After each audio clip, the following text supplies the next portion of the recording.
So we are continuing to read from the introduction of Sri Isopanishad. Vyasadeva personally wrote the Vedanta Sutra under the instructions of Narad, his Guru Maharaj, spiritual master, but still he was not satisfied. Oh, sorry, we didn't do the rig and all this. Well, let me see. Oh, and we, I'm sorry, where were we? I have to just find it. How will you make experiments? You have to take assistance. Oh, we did that. Okay, we finished here and this. Okay, so there is a statement in the Brahma Samhita, just ride on the airplane, which runs at the speed of the mind. Our material airplanes can run 2000 miles per hour. But what is the speed of mind? You are sitting at home. You immediately think of India, say 10,000 miles away. And at once, it is in your home. Your mind has gone there. The mind speed is so swift.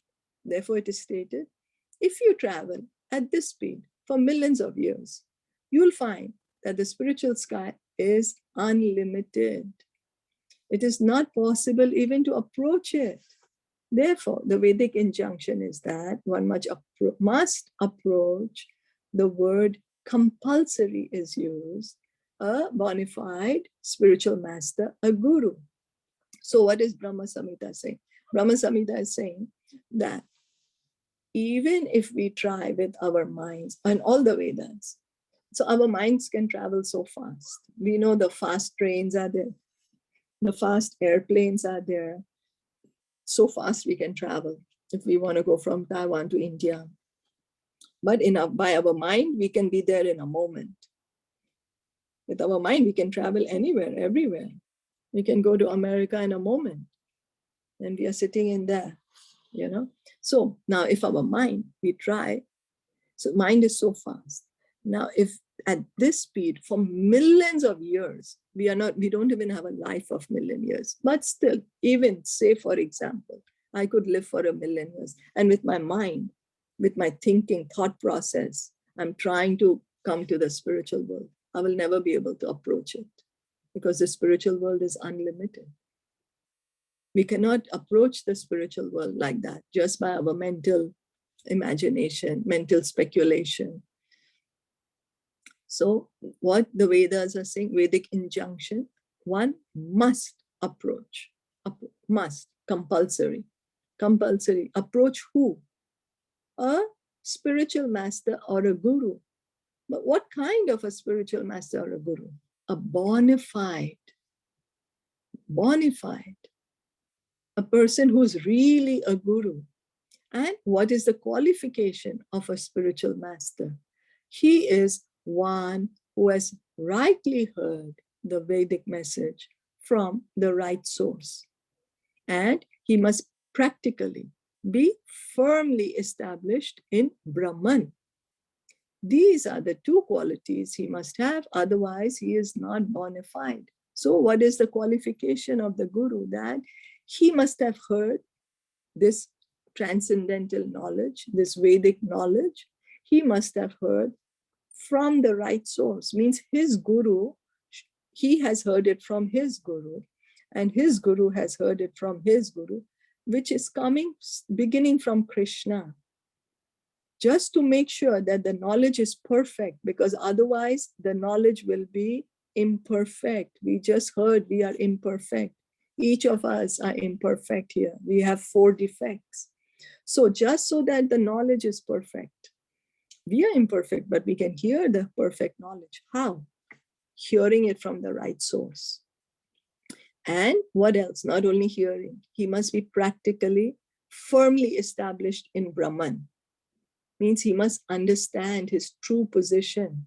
He must be self-realized. He knows the position of Krishna. He knows the position of himself. He knows the position of the material and spiritual worlds. He has realized this knowledge. not only heard it, but realized. So this Krishna consciousness movement is completely authorized from Vedic principles. In the Bhagavad Gita, Krishna says the actual aim of Vedic research is to find out Krishna.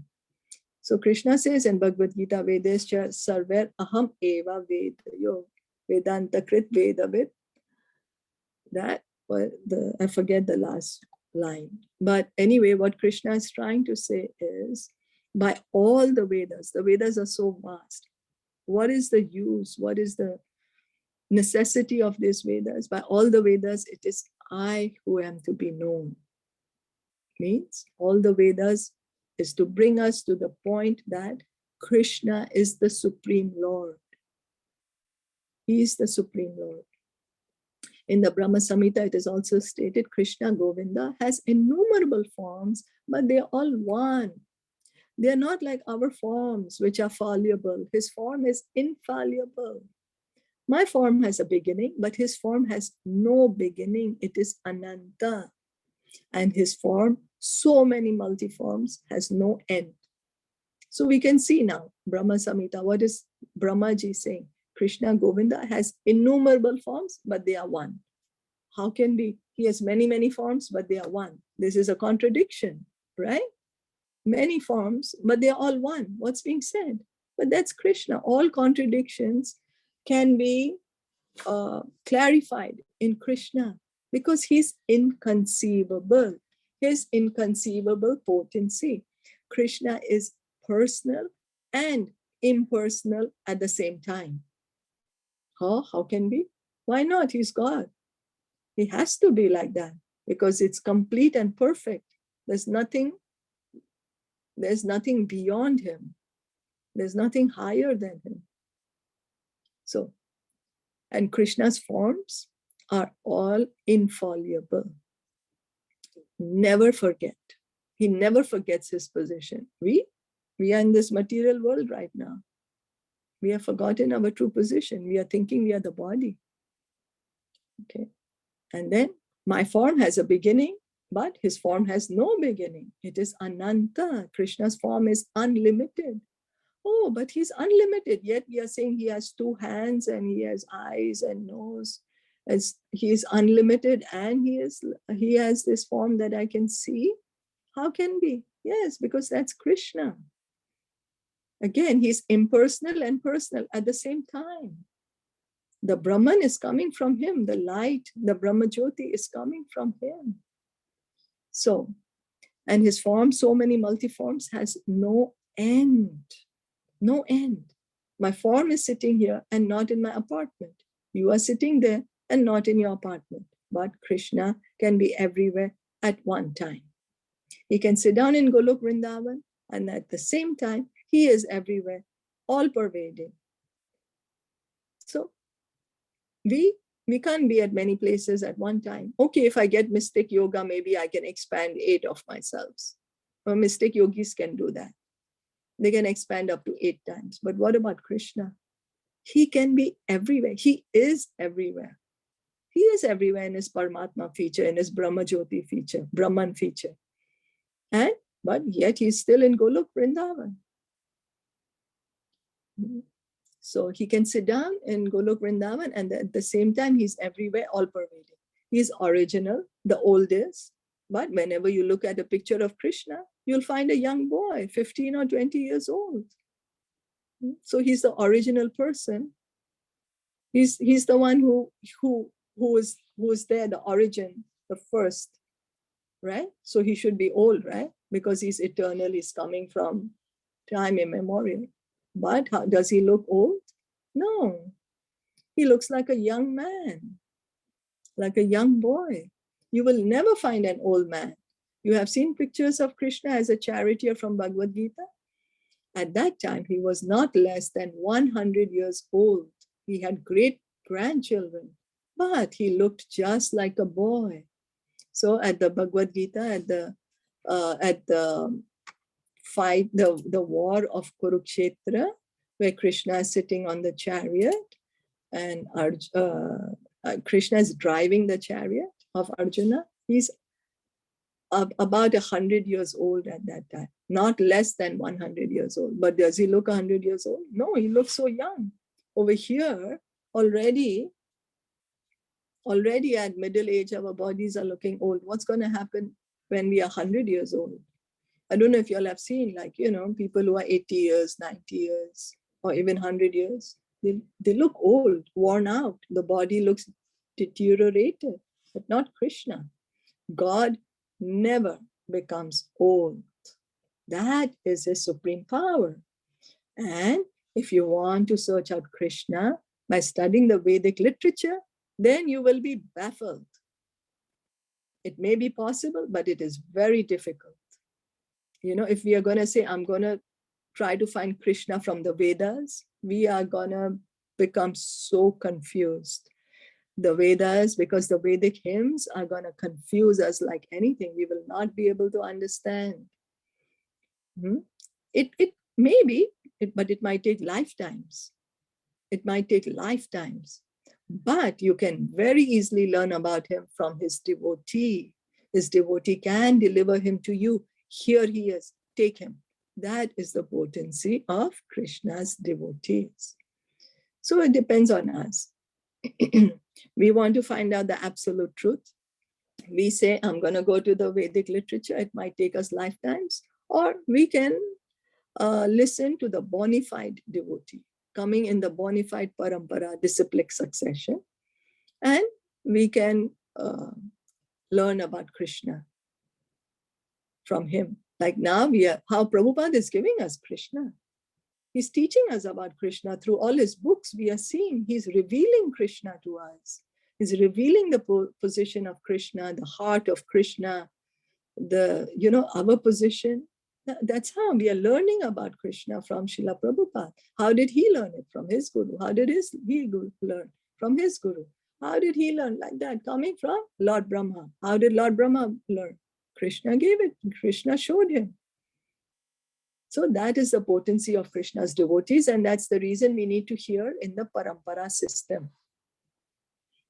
And what is that? Devotee can deliver him to you. Here he is. Take him. Can easily learn about him from his devotee. So that is the power of the devotee. This is what Krishna is doing. He's giving the power of attorney to his devotee. How kind he is. How much love he has for his devotee. That if his devotee is saying, oh Krishna, I'm going to bring you someone, Krishna is like, okay, sure, you're recommending me. So sure. He's the Supreme Lord. Can anyone go to meet the president? No, you need some qualification, right? But here, Krishna is telling the devotee, okay, you can introduce me to anyone you like. So originally there was only one Veda and there was no necessity of reading it. People were so intelligent and had such sharp memories that by once hearing from the lips of the spiritual master, they would understand. Are there any questions or comments till now? Or I continue reading.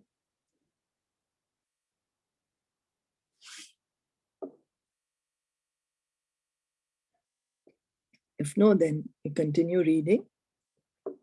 So originally the Ved was one, and it was transmitted from one person to other through speaking and hearing.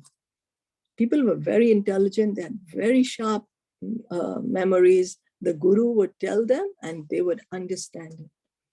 They would immediately grasp the whole purport. But 5,000 years ago, Vyasadeva put the Vedas in writing for the people in this age, Kali Yuga. So 5,000 years ago, we know Vyasadeva was there. He's the one who recorded all the Vedas. He compiled the Vedas. The Vedas existed. It's not that he wrote or manufactured them. No, he just put them in writing. Now, why did he do that? For us Kali Yuga people. He knew that eventually the people would be short-lived. We don't have very long lives, Their memories would be very poor. Our memories are really poor. We can't remember so many things. We don't even remember, like, some things we did a few days ago, where we keep our things. Yeah. And the intelligence would not be very sharp. We are not able to understand how to discriminate. We are always discriminating, but we do not know how to use this intelligence, and would not be very sharp. Therefore, let me teach this Vedic knowledge in writing. He divided the Vedas into 4: Rig, Sam, Atharva, and Yajur. So the original Ved, he divided them: Rig, Sam, Atharva, and Yajur. Then he gave the charge of these Vedas to his different disciples. He then thought of the less intelligent class of men, Stri, Shudra, and Vijabandhu. Okay, so he gave these 4 Vedas to his 4 disciples, and then he was saying what the less intelligent would do. He considered the woman class and Shudra class, worker class, and Dvijabandhu. Dvijabandhu refers to those who are born in a high family, but who are not properly qualified. A man who is born in the family of a Brahman, but is not qualified as a Brahmana, is called a Dvijabandhu. For these persons, he compiled the Mahabharata, called the history of India, and the 18 Puranas. So for people like us, he compiled Mahabharata for easy understanding, because the Vedas is very difficult to understand. Only a Brahmana, you have to be so qualified. But Kali Yuga, we are not. We do not have that kind of qualification to really understand the Vedas. So he compiled the Mahabharata, he recorded it, and the 18 Puranas. These are all parts of the Vedic literature: the Puranas, the Mahabharata, the 4 Vedas, and the Upanishads. The Upanishads are part of the Vedas. Then Vyasadeva summarized all Vedic knowledge for scholars and philosophers in what is called the Vedanta Sutra. This is the last word of the Vedas. So he thought, okay, I have now wait. First he said, okay, Kali Yuga is coming. What do I have to do? People are going to be less intelligent. They will not know what to do. So he divided the original knowledge into 4: Rig, Sam, Atharva, and Yajur, gave it to his 4 disciples. Then he said, but Vedas, people are not going to be able to understand it. People are not so sharp in Kali Yuga, which is a fact. We are not able to understand Vedas. So he wrote the Mahabharata, Purana. So through stories, we could understand what is the purpose. And why he wrote Mahabharata? Because Bhagavad Gita is in Mahabharata, to give us the knowledge of Bhagavad Gita. Anyway, and then Puranas, then Upanishads. Upanishads are also part of the Vedas. So he's written so much. And then he said, okay, let me put a summary, because now there's so much knowledge. What's going to happen? People are going to go crazy. Let me write a summary for scholars and Vedic philosophers. And that summary is called Vedanta Sutra. Vedanta Sutra. Okay, the end of knowledge, Vedanta. Sutra means in summary, like a short form. Okay, then Vyasadeva personally wrote the Vedanta Sutra under the instructions of Narad, his Guru Maharaj, spiritual master, but still he was not satisfied. So much knowledge Vyasadeva is given. He's divided it, subdivided it. He's thought for everyone, how everyone will be able to get knowledge, the gyan that everyone is saying about. And then he's writing the Vedanta Sutra, everything. And yet he's not satisfied. What happened? He's trying to do good for people, but he's not satisfied. Now, that is a long story described in Srimad Bhagavatam. Vedvyas was not very satisfied even after compiling many Puranas and Upanishads, and even after writing the Vedanta Sutra. So Vyasadeva wrote the Vedanta Sutra, but he's not satisfied. He wrote Mahabharata, Upanishads, Puranas, Vedas, everything, but not satisfied. Then his spiritual master Narad instructed him. So Vyasadev's guru is Narad Muni. Then Narad Muni told him, you explain the Vedanta Sutra. So Narad Muni is telling, okay, now you explain the Vedanta Sutra. What is Vedanta Sutra? Vedanta means ultimate knowledge. And the ultimate knowledge is Krishna. Vedanta. Ved means knowledge. Anta means end. That's the end. Anta. It's finished. Ant. End. So what's the end of knowledge? What's the ultimate knowledge? What's the highest knowledge? Knowledge of Krishna. Krishna says that throughout all the Vedas, one has to understand him. Vedescha sarver aham eva vedayaha. Krishna says that in the Bhagavad Gita, that by all the Vedas, one has to understand him. This verse is from Bhagavad Gita, chapter 15. Vedescha sarver aham eva vedya. Krishna also says, Vedanta krit vedavid eva chaham. I am the compiler of the Vedanta Sutra, and I am the knower of the Vedas. Why is he saying I'm the compiler of the Vedanta Sutra? Because Vyasadeva is an incarnation of Krishna.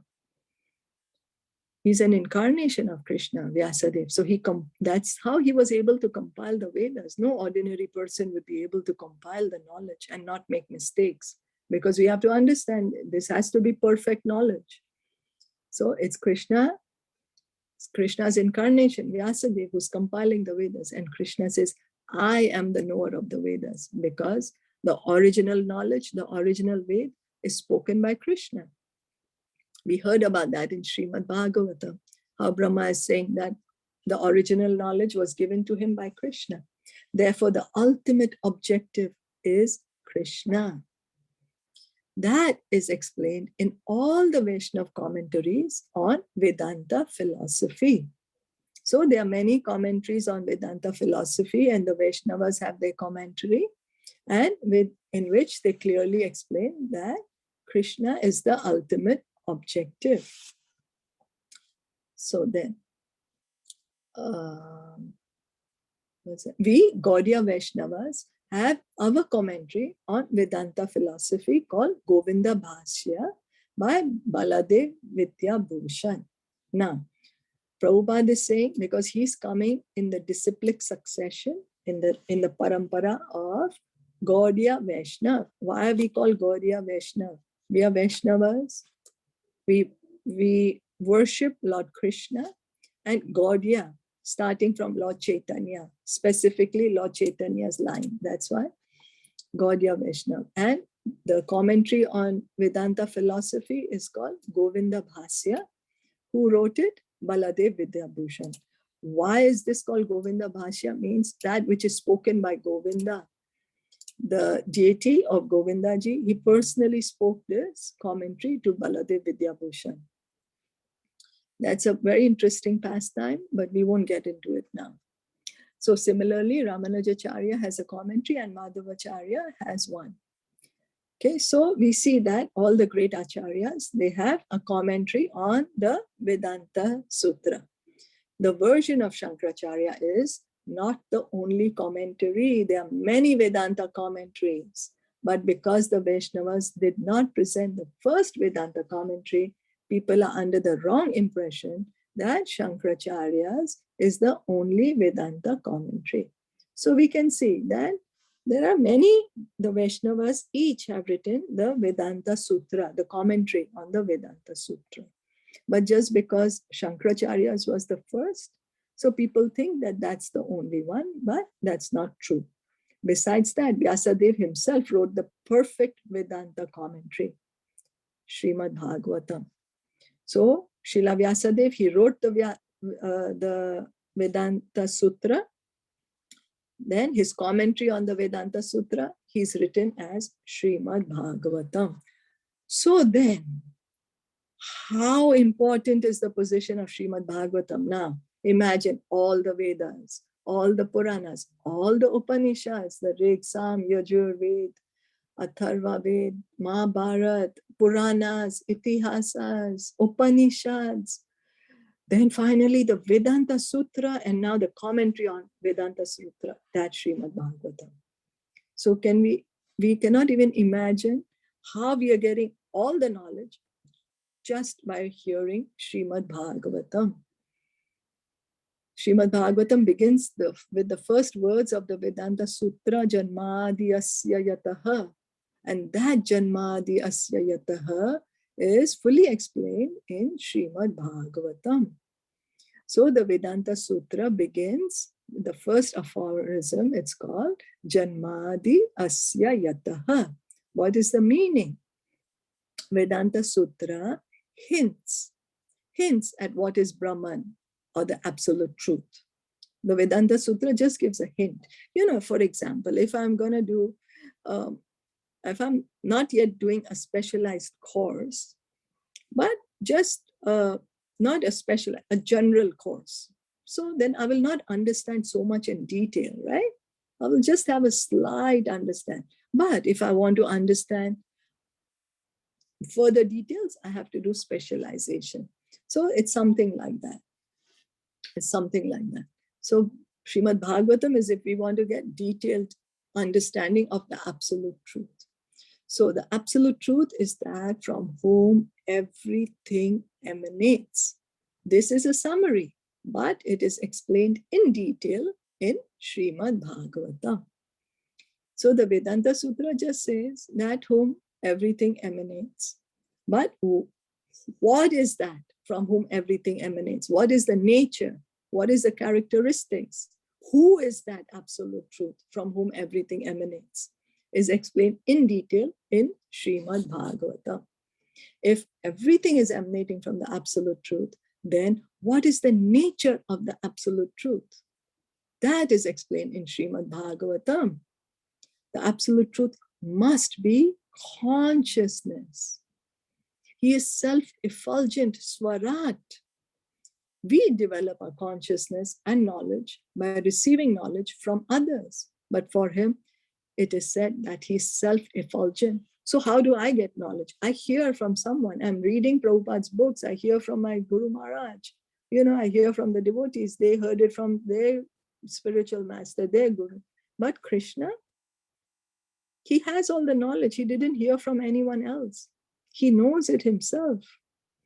He's the supreme consciousness. So the whole summary of Vedic knowledge is the Vedanta Sutra, and the Vedanta Sutra is explained by the writer himself in Srimad Bhagavatam. We finally request those who are actually after Vedic knowledge to try to understand the explanation of all Vedic knowledge from Srimad Bhagavatam and the Bhagavad Gita. So by this, we are able to understand the importance of hearing from Bhagavatam and Bhagavad Gita, because Bhagavatam is the essence, the cream of the essence of all the Vedic literatures, because it's even the commentary on the Vedanta Sutra. So let's stop here for today. Thank you so much for listening. Thank you so much for reading. Shri Isopanishad ki jai, Shila Prabhupada ki jai, Gaur Premanande Hari Bol.